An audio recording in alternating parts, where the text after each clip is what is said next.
قصة أصحاب الفيل.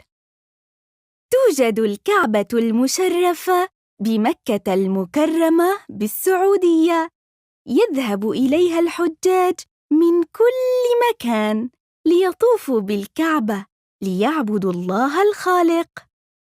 لبيك اللهم لبيك، لبيك لا شريك لك لبيك، إن الحمد والنعمة لك والملك لا شريك لك. وكان باليمن رجل اسمه أبرهة الأشرم. كان أبرهة ملكاً شريراً يكره الكعبة. بنى أبرهة معبداً على هيئة الكعبة، وطلب من الناس أن يذهبوا إليها مثل الكعبة، لكن لم يذهب أحد إلى معبده.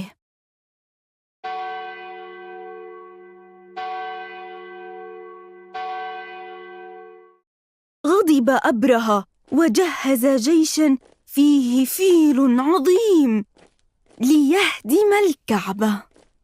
وحينما عجز أهل مكة عن رده، تدخلت قدرة الله لنصرة بيته الحرام. عندما وصل أبرهة قرب الكعبة، وقفت الفيلة ولم تتحرك، منعها الله من الحركة.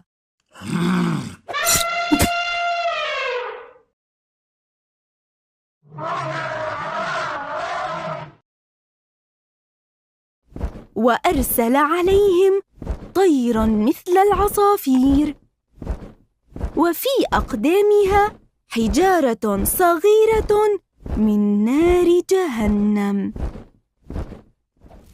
إذا أصابت الواحد هلك ومات. قتل الله أبرهة وجيشه، وحمى الله الكعبة من الهدم. وفي هذا العام ولد النبي محمد صلى الله عليه وسلم، فكان مولده خيراً ورحمة للعالمين.